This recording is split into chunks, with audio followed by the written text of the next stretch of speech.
Welcome to another episode of In Your Business. Today we're going to meet with an entrepreneur from Eaton, Ohio, and this entrepreneur has a winery, so it's a vineyard and winery business. Mark, welcome to the show. Thank you, Tim.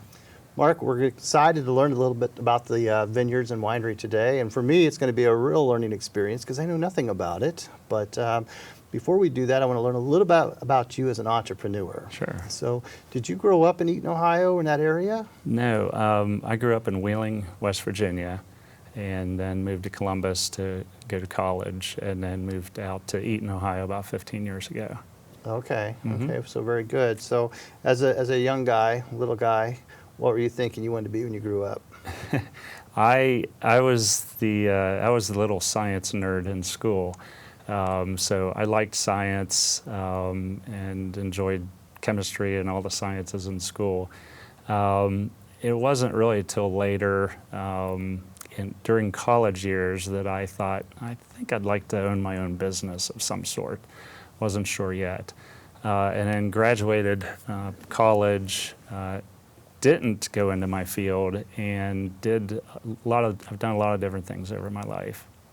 So if you don't mind me asking, what was your field of study? What were you? Electronics engineering. Okay. Yeah. So, which has helped me because I've built some control systems and built some things at the winery and just did that myself because I know how to do that. That's excellent. Yeah. So right out of college, then what did you go into? What did you start doing?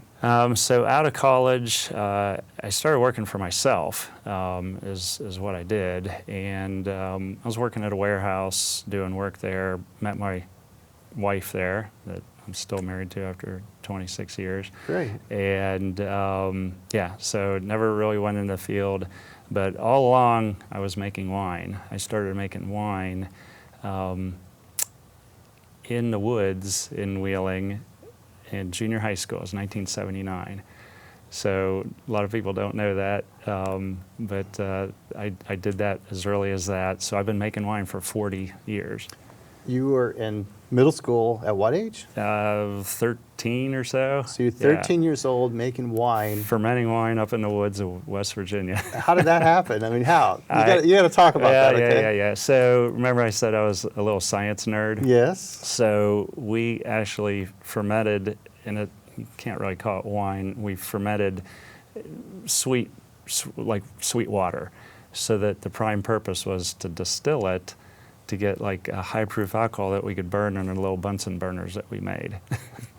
We being your parents being and you? A friend. No, my parents didn't know what was going on. It was another friend of mine that liked the sciences too. And we just took that high-proof alcohol and burned it in little burners we made and stuff like that. So it wasn't really until high school where we wanted to maybe try drinking it or something. And then we fermented Welch's grape juice and such. I'm hoping no young kids are watching this thinking they can do that, but it's interesting. It's a good story. It's all true. And here's the funny thing I tell on the tours. When you're underage, you're not allowed to buy alcohol, okay? But you are allowed to buy Welch's grape juice, you are allowed to buy sugar, and you're allowed to buy bread yeast. And if you put those three things together, it will ferment and make wine. Mark. Mark. I was a little science nerd. Yes, you were. It out. Yeah. All right, Mark, great. So what happens is you went on to college, everything was good, you graduated, you went in the warehouse business, you met your wife, you were in Columbus at that point? Yeah, Columbus, Ohio, making wine on here and there, everything you could think of, wine from berries, dandelion wine, whatever. And it was really my wife, Angela, when we got together, she liked the winemaking thing, and she's the one that said, where can we go? 'Cause we started going to wineries, so we were trying Vignole and Traminette and all these local varieties, and she said, where can we go and get Vignole grapes? Or where can we get Traminette grapes? Why can't we make it from scratch? So it was really her that gave me the push to find out where we can get that, but then of course we needed equipment. We needed a press and a crusher, and she was all in to buy these extra pieces of equipment. So the better levels of the winemaking started at that point. Yeah, and then anytime, the more I learned, the more I wanted to know. And so it's one of those kind of hole where the further you get into it, you find it goes further and deeper and more complicated, and I like that. So as I would need more laboratory equipment or something, I'd tell her that I think we need this, and she would simply say, is it going to make the wine better? And I would say yes, and go ahead and buy it. Okay. So how did you make that transition from Columbus to Eaton then? The two of you said we're going to buy a winery? Or? No. The winery wasn't part of that. So we had our daughter Alyssa, who's 16, and so at that point in Columbus, we had no family in Columbus. And Angela's side of the family was out here in Eaton, and we came out here to visit them once. And it was beautiful out here. Mm-hmm. And we thought, well, maybe we can move out here and find a place. And that's kind of how that happened. The winery, we just celebrated our 3rd year anniversary. Oh, okay. So fairly new. Yes. And we bought the building coming up on 5 years ago. It'll be 5 years in the fall of this year. It was an existing building. It was an old schoolhouse, a one-room brick schoolhouse. There's still the stone on top. It says Oklahoma No. 4. And that little part of what's Eaton now used to be called Oklahoma. So we bought that building. It has sat vacant for, at that point, like 37 years. Really? So it was in really bad shape. The structure was good, the foundation, the bones of the building were good, but it needed a major remodel and renovation. So that's what we did to it. So 5 years ago, you find this building. It's been sitting vacant for 30 plus years. Right. It's a lot of work. Yeah. And when you looked at that building, did you say, this is going to be our winery? Well, there's a little more to it than that. So I worked in Eaton, and I would drive past it. It's on the corner of 726. So going to work, I'd drive past it in the morning, and driving home, I'd drive past it. And I've always looked at it and thought, that'd be a really cool place for a winery. And then about 7 years ago, a for sale sign went up there. And I was like, oh my gosh. But me and Angela, we couldn't swing the purchase and start and all that. It just wasn't the right time for us. But that was kind of painful for me to go by that and want to do something with it, knowing that I couldn't. I was thinking, oh, someone else is going to get this awesome building. And then one day with our friends, which is Jim and Beth Meeks, our business partners now, okay. Mentioned all of this, and they said, yeah, count us in. Do you have any details or anything? And that's when I pulled out paperwork and things I've been working on and showed them. So a partnership was formed, and so the four of you then started. Bought the building, yeah. Okay, you bought the building. Bought the building. And then 2 years of major renovation? Right, yeah, about a year and a half. Most of it Jim and I did ourselves. Jim's a mechanical engineer, and okay. I have engineering, and I've done a lot of construction and home remodeling in my past, so those skills are there. So we designed it and did most of the work ourselves over a year and a half. So what's the square footage of this location? So the tasting room is about 1,000 square foot. The production room is about 1,600. And then there's a center section. We have a party room downstairs. It's, I don't know, maybe 600 or 700 square foot. And there's an area that we are eventually going to build a kitchen. And there's a laboratory in there, and that's, I don't know, maybe 300 square foot. It's pretty big. So there's a lot of location. I mean, it's a lot of room for you then. Yeah, absolutely. Okay. I'd envision a one-room schoolhouse not being very, very large. And it wouldn't be. But so what had happened, a quick story about the building, and we love giving tours because there's so much history. So the building was built in 1890, and it was the Oklahoma No. 4. And the building operated till about mid-1920s or somewhere in there. And then it ceased being a school. And then the previous owners bought the building and the property back. And that was the Montgomery family. Okay. They owned the property originally. So they bought that back. And the history is kind of sketchy. Preble County or Eaton has lost the history on the building. So what we've uncovered and found ourselves is somewhere in the 40s, maybe late 40s, they started a grain company there in the building, which was Mason Montgomery and Sons Seed Company. And they dried and shelled and separated seed corn. And that's what they did there up through like the late 60s, early 70s. And then that business ceased and the building sat vacant from that point until we bought it. Okay. Yeah. And the acreage around the building, do you have how many acres? The grapes is just under 2 acres. So, okay. The total property is about 8. Okay. Yeah. So you had 8 acres to work with, but did you plant the grapes then? Yeah, we did. So we bought the building in the fall of, I think it was 15, if I got that right. And then we planted grapes in the spring of, no, I'm a year off. We bought the building in the fall of 14, planted the grapes in the spring of 15. Okay. Yeah. And off camera, you were telling me the time period here. I did not realize. Would you say 3 years to grow grapes? Yeah. So there's 3 years of training the grapes to the trellis system. So there's a lot of different trellis systems. Ours is top cordon, which we use, and you have to basically take the first year and build a trunk. So you're just growing a grapevine up to the top wire. That's your goal. You come in that next spring and prune everything else off except for 2 trunks. And then the second year, you're training the cordon to run out the wire.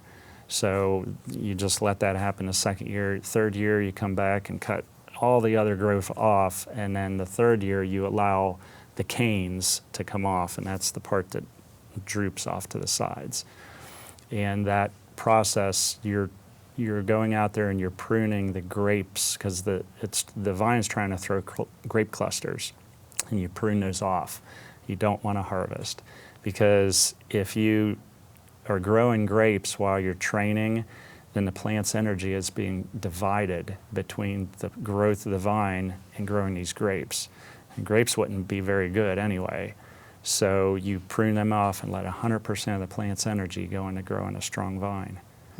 And then that takes 3 years. So your 4th year, you get your first harvest, and that will be this fall. You have got to be excited. I am. For the first time, you're for actually going to use your own grown grapes. Right. All to this make your work wine. and no product yet. 5 years, you buy a building, 2 years basically to get it Yeah. going, and then waiting 3 years for your grapes. So, Yeah. man, you've got to be excited. Yeah, we are. And, those vines will stay in the ground for years and years and years. They don't, like corn and beans that you're done that year, you have to replant, grow from seed.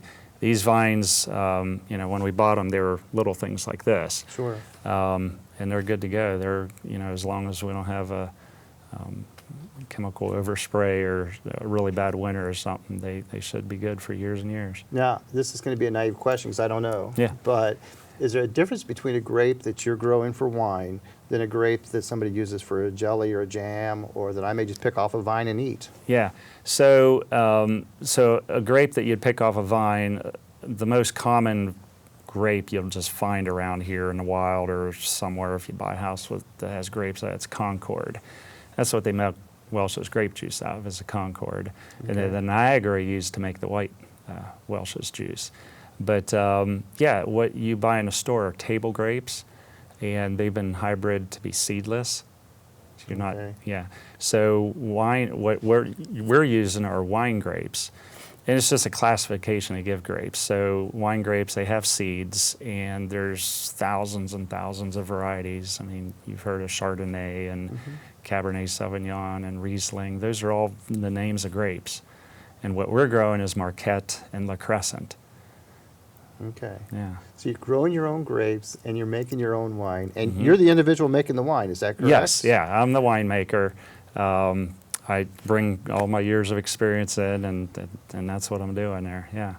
Formal experience? I mean, I know as a boy you were doing it in the woods, but but formal after that, or? No. So I've never worked or had a job at a winery, or never went to school for it, which you can now.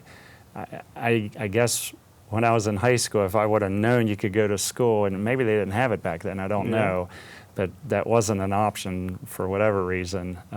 But now you can go to college and learn enology, which is winemaking. Okay. Yeah, yeah. So you're a self-taught winemaker. Yeah, pretty much. Okay. Lots of books, lots of materials. The trial and error or the learning from mistakes was years ago. But I'm always trying to learn, and there's new research being done. Our extension at OSU is, they're phenomenal with the work that they do. And so there's always new things happening, new advancements in fermentations or whatever, and I'm always trying to learn to get better. That's awesome. Yeah. So you've taken me in the direction of where the entrepreneur is, and that's Okay. you making the wine and Yep. such, okay? But I think we should introduce the business, which is the Olde Schoolhouse Vineyard and Winery. Correct. In Eaton, Ohio. Mm-hmm.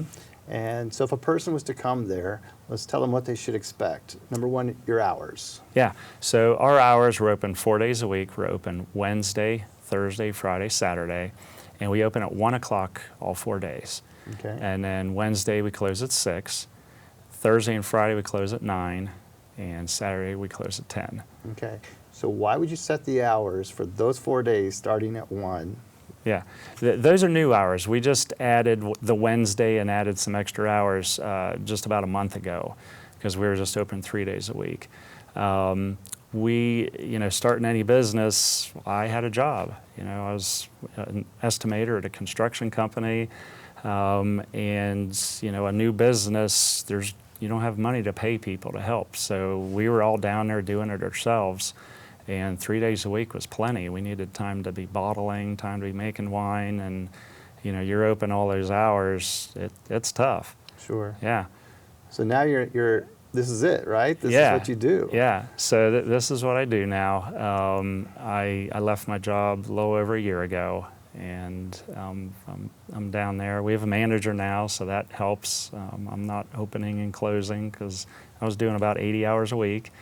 Up until we have a new manager, Tim, and that's been since beginning this year. And he's, we've known him for a while. He's worked at the winery, but he's working out great, taking care of the tasting room.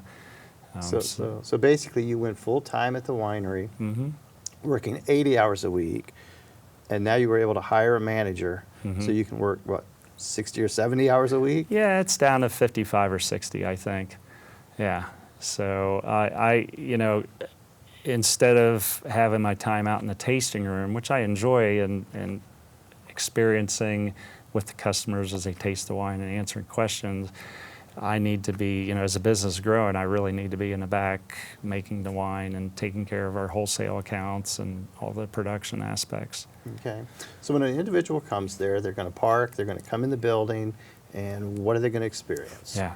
So the main tasting room is about 1,000 square foot. It's decorated real beautifully. Kind of has a Tuscan feel. There's a lot of wood trim, and it's just really beautiful. Everybody has to just come and experience it themselves. But we have a medium-sized bar. We have a very friendly staff. We have right now about 23 or so different wines, varieties that we offer, that we make there at the schoolhouse. We have a nice selection of dries all the way through the semi-sweets into the sweet wines and some fruit wines. Anybody can come in and do a tasting. We don't have special hours for that. We offer the tastings anytime we're open. They can sit down, have a flight, and pick out different wines and try them and see what they like. On the weekends, we have either Friday or Saturday or both. We usually have a musician come in and play music. We'll set them outside we have a big patio and pavilion out there, so we'll set the musician up. And it's a fun thing to do. People come out on a Friday or Saturday night and sit around and listen to great music. We usually pair a food truck up that will be there so they can get a meal and just have a good time. Yeah. That was going to be my next question, was food. So, Yeah. so I know that you've got the wines, but a lot of times somebody would like to have something to eat with that. Yes. What's the deal with food? Yes, sure. So we have some pre-prepared meat and cheese trays that we always have there for snacks. So somebody can come in and we have those they can purchase and have a snack with. But we don't have a menu yet. Okay. We're looking at when we built the building and did the renovation, we left space for a kitchen. And that's been on the back burner. We're starting to look at that a little more and maybe starting to do some planning of what we can maybe do. But other than that, we have an open food policy also. So we allow, at least for now, we allow people to bring their own food in, and and then when the music's there, we got a food truck or a restaurant just set up or something selling food. That's great. So people can bring their own food then and enjoy the wine. Yeah. So, Yeah. okay. Very good. Yeah. So you have 26 different wines, is that correct? About 23 right now. 23. Yeah. Okay. Yeah. And you make each of those? I make each of them. We bottle it and do the whole process there. So we're making it and doing the bottling and everything with that, with the labeling and packaging and doing all that right there in the schoolhouse. So that's a process. So how often yeah. do you make the wine? Yeah, so we're bottling 3 or 4 times a month, about once a week. And we'll bottle a pallet of wine, about 900 bottles, and we're doing that about every week. So 900 bottles a week that Yeah. you're hand doing. Yeah. And that's a process. I'm thinking individuals have to help you with that. Yeah. So we usually have volunteers come in. Some of the owners will help out, or some of the staff will help out. And we take about 7 people and line them up.